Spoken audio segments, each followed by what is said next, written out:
¿Qué vida te he salvado yo? Me dice, prende la televisión, papá. Prendimos la televisión y en todos los canales de televisión estaban sacando a los 25 jóvenes muertos que habían muerto en el incendio de Utopía. Caso Utopía. Y mi hija me dice, papá, yo iba a ir a esa discoteca. Y le dije, yo no te salvé la vida, te salvó la vida la obediencia, porque tú pudiste tirar la puerta de la casa e irte para allá. Pero la puerta que tiraste fue la de tu cuarto, porque hubo algo en tu cabeza que te decía que la obediencia es bendición y la desobediencia es maldición. Entonces yo creo que de esa manera podemos empezar los procesos de disciplina.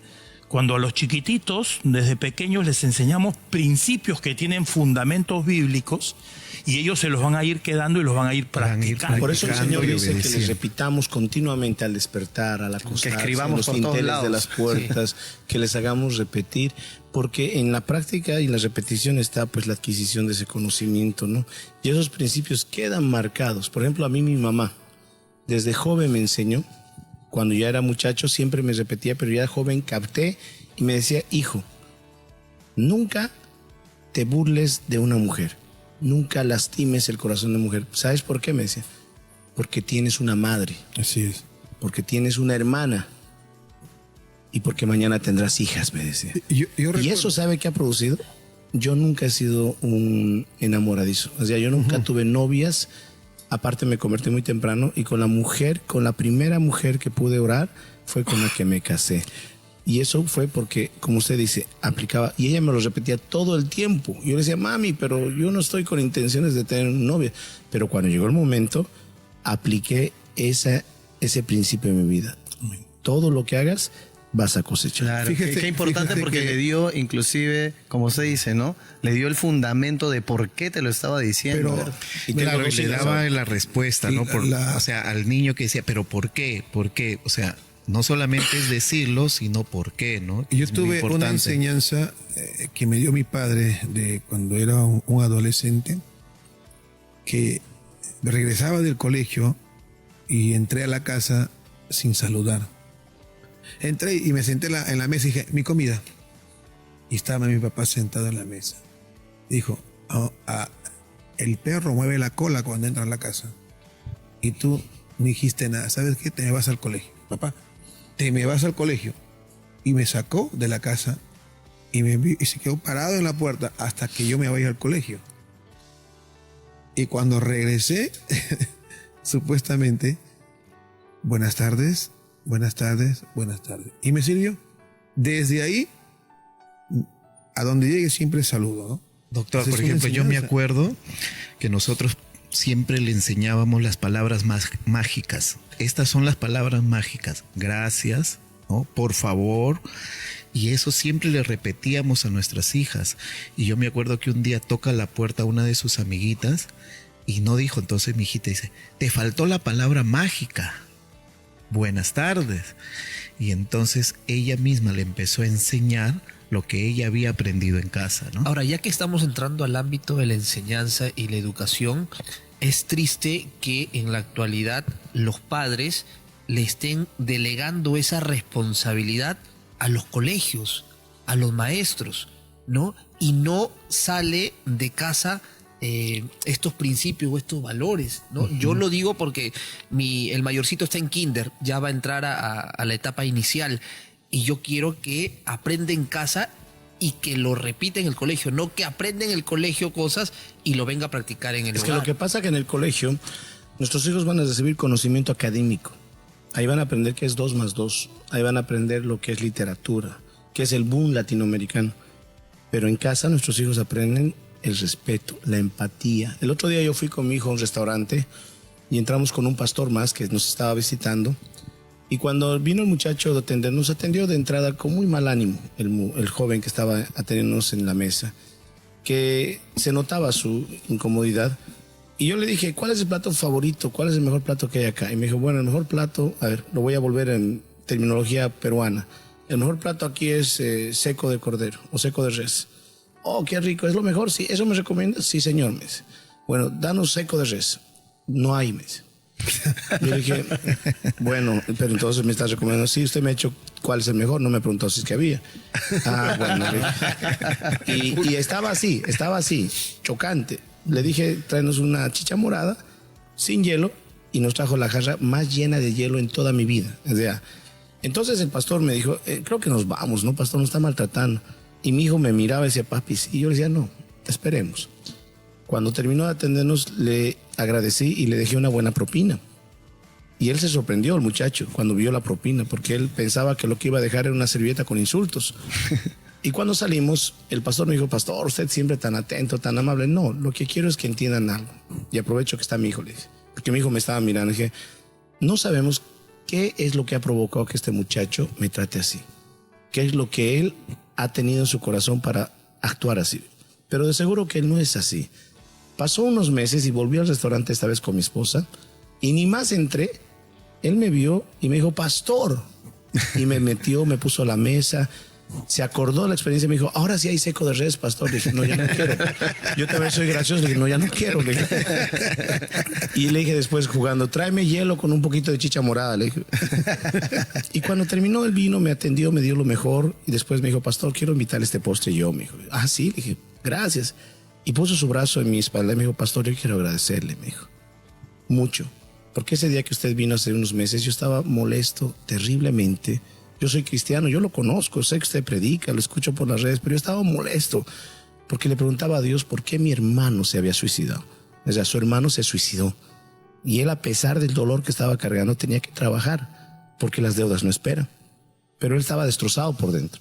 Y cuando yo llegué, él transmitió esa frustración a mí porque como que estaba preguntándole a Dios por qué pasó esto, y llega un pastor, es como decir, aquí no me responde y me trae todavía uno de sus trabajadores. Sí. Y él me maltrató, pero dice, usted sanó mi corazón cuando hasta me dio una propina y me dijo gracias, cuando no lo merecía. Entonces, miren cómo la empatía, cómo eso cautivó el corazón de mi hijo. Claro que sí. Y mi hijo se ha vuelto un excelente compartidor, el trato, con una simple lección de una experiencia de vida. Es que son las técnicas que uno puede utilizar, ¿no? Porque, por ejemplo, el pastor menciona que él no fue en contra del muchacho, a pesar de cómo le ha tratado, ¿no? Y utilizó una técnica, dar amor por odio, ¿no? O si lo puedo llamar de esa forma. Entonces, yo creo que establecer también con la pareja, ¿no? Con la pareja, la esposa, establecer técnicas para poder enseñar al hijo y dar hábitos positivos, ¿no? Como le enseñó acá el pastor a su hijo, ¿no? Porque ya él va a ir a un restaurante, le van a tratar mal y no va a actuar. ¿Y qué hubiese pasado si hubiese actuado diferente el pastor? También, ¿no? Y eso nos indica algo muy interesante, ¿no? Que hablando podemos mentir, pero actuando nunca se miente. Exacto. Tus hijos no van a hacer lo que dices. Tus hijos van a hacer lo que ven. Lo que estás haciendo. Exactamente, ¿no? Y también rompemos el ciclo, ¿no? Y pasamos de haber sido unos hijos con padres poco afectivos, con padres de repente poco cariñosos, y pasamos de ser esos hombres ahora a ser padres completamente diferentes a lo que hemos recibido. Entonces, el programa creo que nos lleva a eso, ¿no? A aprender de cómo pasar de ser personas individuales a poder crear historias diferentes en nuestros hogares. Una de las historias más bonitas, doctor, compañeros, en la Biblia es la historia de Josías. Un jovencito de 8 años que tuvo que ser rey a esa edad. Cuando todavía uno no define si quiere ser vaquero o soldado ranger, él tenía que ser rey. Pero él llegó a ser rey porque mataron a su padre, sus mismos compañeros en una fiesta. Reinó muy poco tiempo su padre, pero fue perverso. Y su abuelo dice que por más de 50 años fue el peor rey de la historia. Entonces este joven Josías de 8 años tenía toda la oportunidad de corromperse porque los argumentos le sobraban. Abuelo perverso, padre perverso. Pero dice Josías que dijo, voy a seguir los pasos de mi padre David, porque él sabía que su ancestro era David. Entonces él determinó, nosotros somos hijos del pasado, con diferentes cosas que se han hecho mal, pero somos padres del futuro. Y ahí está el quiebre que nosotros podemos hacer para que se escriba una nueva historia, ¿no? Y es lo que estamos aprendiendo hoy día con esa experiencia. Me tocó mucho lo que me contó yo ahorita estoy analizando, recordando, sí, en Bolivia escuchamos eso de la discoteca. Fue sonado. Imagínese que tenga que estar contando esa historia y recordando los años que ya su hija murió. Esa es la gracia y misericordia de Dios que nos guarda, ¿no? Por supuesto, y fue gente muy conocida y muy importante aquí en el Perú. Afectó mucho porque por más dinero que tenían, no pudieron hacer nada y no tenían consuelo. Y yo no sabía que el doctor, su hija, iba a ir a ese lugar. Y si no obedecía. Y es cuestión de sacar lo más valioso de lo que hicieron nuestros padres, porque nuestros padres también pudieron equivocarse. Pero a mí siempre se me quedó en la mente cuando a los 15 años mi madre me regala mi primer reloj, ¿no? Un reloj, y yo maravillado con el reloj, pero me dijo, cuidado con perderlo. Si vas a salir a otro lado, déjalo en la casa mejor, no lo pueda. Y justo me ocurre un suceso con un amigo que viene un cojito él diciendo de que allá están regalando útiles para los niños, para los muchachos, útiles de todo tipo, crayolas, plástico, todo, te van a llenar una bolsa. Vamos, vamos. Y mi amigo con un reloj grandazo le dice, ya, vamos, vamos. Pero yo me acuerdo de mi madre. Y yo estaba a una cuadra de mi casa y me dijo, un ratito, me fui corriendo, me saqué el reloj y lo puse en la mesa de la cocina. Y dije, ahora sí. El muchacho me ve a mí como diciendo, uy, uy, uy, pero todavía tengo otro reloj por ahí. Dijo, pero si entran con ese reloj, no van a creer que son pobres. Mejor en esta bolsa negra vamos a dejar el reloj. Ya, mira, acá lo estoy metiendo, ¿no? Y vayan ustedes, recojan sus cosas y después vengan. Pero si quieren, si no tienen confianza, agarren la bolsa, pero no la enseñen. Le da la bolsa al muchacho, fuimos, era mentira, el señor se había ido y cuando abrimos la bolsa había una piedra. Y se robaron su reloj. El tío se llama eso en Bolivia. Pero mi reloj estaba en la casa. Porque yo siempre me había acordado de mi madre. Me dijo, ese reloj es valioso, ¿no? Si vas a salir, déjalo en la casa. Ahora, doctor, permítame preguntarle. Yo le veo sin reloj. ¿Qué pasó? ¿Lo dejó en la casa para abrir el programa? Porque lo que uno aprende de niño se le queda hasta grande. Acá pensaba que le iban a robar. Pero bueno. Entonces, la enseñanza de principios es fundamental para el establecimiento de disciplina, ¿no? Muchas personas se están preguntando, porque a mí también me preguntan y me dicen si es cierto lo de la vara, si debo darle con la vara y no. Y aunque hemos visto el día de hoy que es una excepción, ¿no es cierto? Yo creo que la pregunta más importante debería ser, ¿qué debo de hacer para no aplicarla? Esa es mucho mejor, como dicen alguien, es mejor prevenir que tener que curar, ¿no? Hay que hacer técnicas de prevención. Por eso yo quisiera aprovechar para poder hablar qué hacer cuando tenemos que manejar una conducta de desobediencia. A veces directo en el mundo normal la gente va a lo que es el castigo violento. Cuando ya nos encontramos con un adolescente rebelde, porque mi hijita a sus 5 años se ponía su vestidito verde, sus zapatitos amarillos, sus medicitas naranjas y sus rosoncitos azules. Ahora mi esposa le dice, ponte el vestido verde, y mi hija dice, ¿por qué? Quiero ponerme el negro. Pero te he dicho el verde, quiero negro. Y mi esposa me mira y le digo, déjala que se ponga el negro. Se pone el negro y sale y le dice a su mamá, ahora hazte una trenza. No, quiero ir el cabello suelto. Y mi esposa me dice, ya, ¿qué pasa? Ya, llegaremos a un acuerdo, media trenza hazte. Entonces, en negociaciones, mi esposa me dice a veces, mi hija está rebelde, se está volviendo, ¿qué influencia habrá? Pero es que está explorando la iniciativa de poder tener toma de decisiones. Pero a veces la influencia negativa, la gente en el colegio, la naturaleza que estamos viviendo hoy en día, el anarquismo que quieren plagarnos, llegan presidentes, bloqueo, todo lo que estamos viviendo, hay una tensión y una influencia. ¿Cómo podemos tratar cuando nos toca eso? Tener un hijo que ya muestra señales de rebeldía. Papá, no quiero ir a la iglesia. Tú eres el creyente, tú eres el cristiano o tú eres el pastor. A ti nadie te obligó, tú eras una persona corrompida y por eso tuviste que ir a la iglesia. Yo no soy borracho, no soy fumador, pero no quiero ser cristiano. ¿Cómo podemos manejar esto? Yo tuve un caso de un amigo pastor que llevaba a sus hijos a la iglesia hasta que el hijo mayor sacó su DNI. Y un día domingo, me acuerdo que me contó que el muchacho no se cambió. Y le dijo, ¿y qué pasa? Papá, yo ya tengo DNI, tengo 18 años, ya soy un ciudadano, ya puedo tomar mis decisiones y yo no quiero ir a la iglesia. El pastor no sabía cómo hacer, pero en ese momento pues pidió inspiración del Espíritu Santo. Perfecto, tú tomas tus decisiones. Solamente quiero decirte algo. yo voy a la iglesia porque yo voy a agradecerle a Dios por la ropa que tú tienes, por la comida que tú comes, por lo que tú vas a estudiar en la universidad y por tu salud, yo le voy a agradecer a Dios. Pero quédate. Hubo un problema muy grande porque después los chiquitos también se quejan. Dice, como él no va, yo tampoco quiero ir. Pero bueno, pasó el tiempo. Y me cuenta este pastor que pasó más o menos 8 meses, 9 meses, ¿no? Lo dejaban en la casa, hasta que un día, ¿no? Y evidentemente orando por él continuamente, ¿no? Hasta que un día, a las 6 de la mañana, el muchacho se estaba cambiando para ir a la iglesia. Y entonces él dice, ¿y tú dónde vas?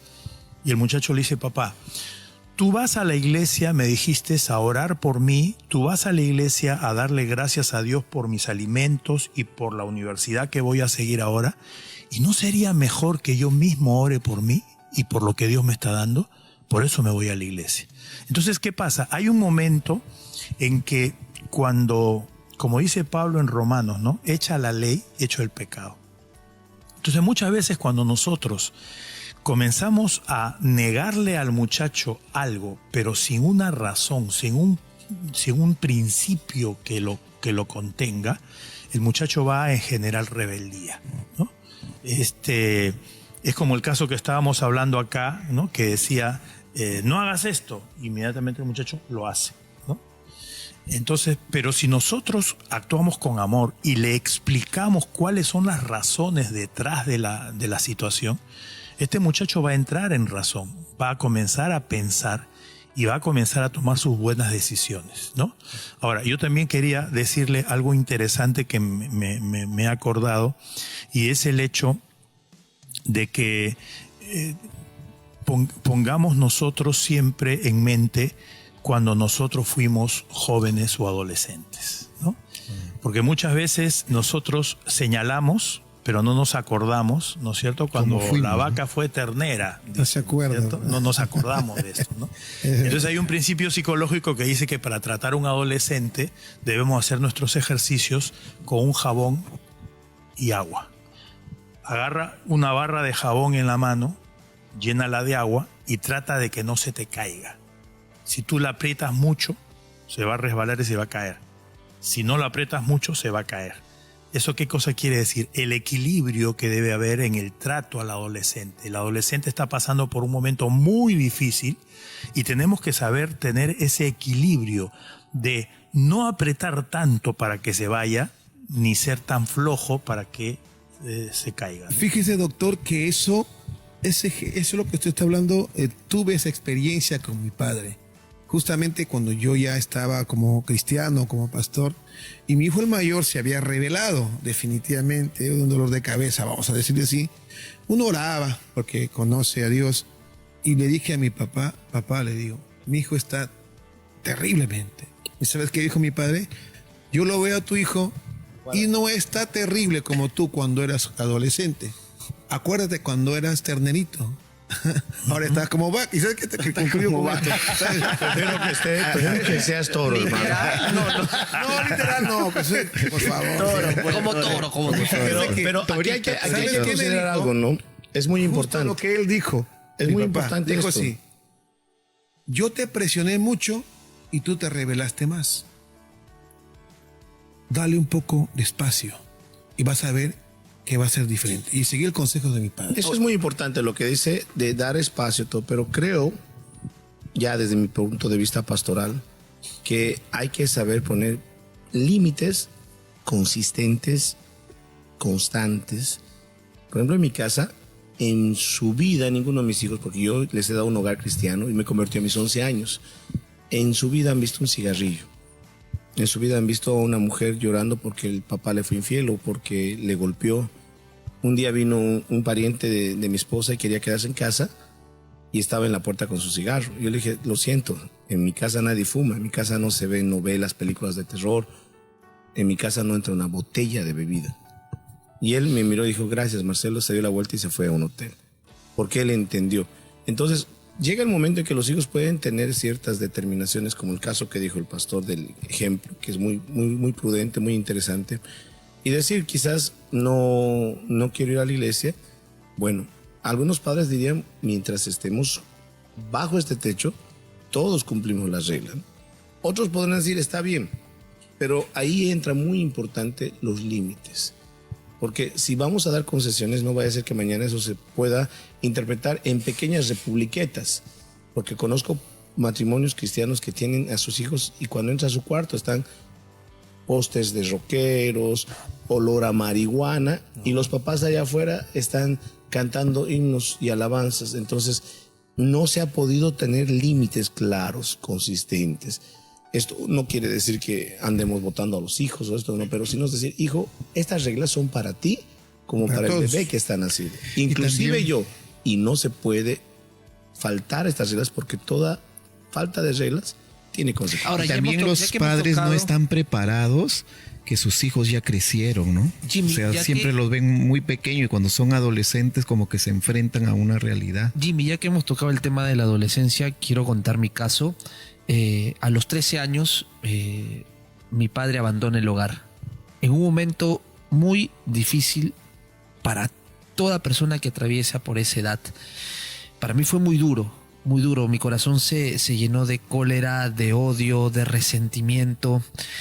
Y bueno, encontré en la calle quizás ese refugio, ese cariño, con personas que me condujeron a otras cosas. Yo siempre digo, he cometido todos los errores en mi adolescencia y mi juventud. Creo que no me ha faltado ni uno.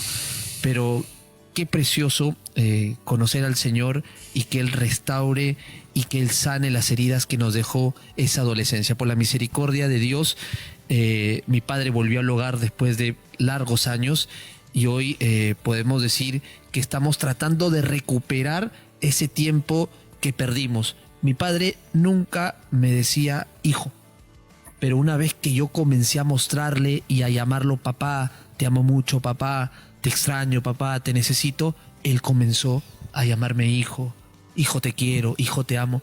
Entonces entendí que él también tenía muchas heridas por sanar y que cuando llegó Dios a mi corazón yo le comencé a enseñar el significado del amor. Bueno, es importante esto, lo que nos dice nuestro hermano, pero ¿cómo debemos practicarlo nosotros? Si nosotros no tenemos amor, ¿cómo vamos a dar amor? Y ese amor, claramente le escuché al doctor y al pastor, que solo Dios nos puede dar. Y con ese amor podemos reconstruir familias, disciplinar con amor, como dice el tema, ¿no? Disciplina con amor.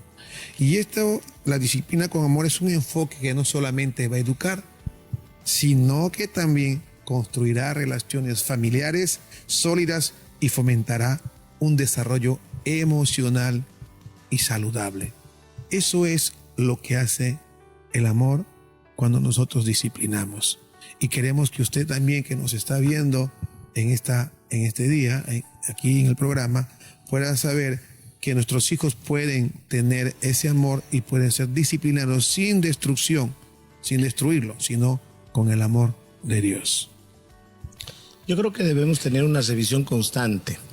Creo que cada cierto tiempo se hace una asamblea constituyente para revisar la Constitución. ¿Verdad? Por ejemplo, a principios, cuando yo comencé con mi esposa, teníamos apenas un triunvirato, porque éramos yo, mi esposa y mi hija. Ahora ya somos 6, y son varones y mujeres.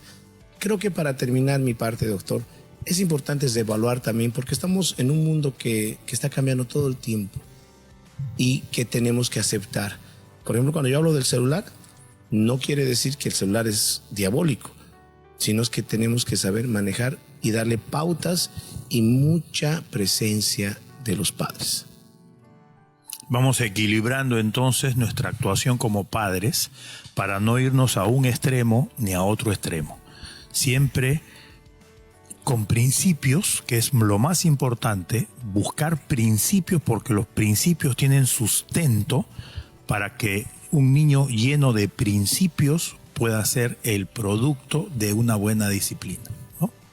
Bueno, en conclusión, con todo lo que hemos escuchado, nos queremos decir, evitemos el castigo severo, que eso va a dañar duramente la relación entre padre e hijo. Lo que debemos hacer es enseñar a largo plazo a nuestros hijos para imponer la obediencia inmediata, como hablaban ustedes, Y por eso, como les vuelvo a repetir, la disciplina con amor es un enfoque que no solamente educa, sino que también construye las relaciones familiares y que también fomenta un desarrollo emocional y muy saludable. Eso es lo que va a ser la disciplina con amor. Hermosas reflexiones, qué buenos consejos, pero viendo ya el reloj, el tiempo ha concluido.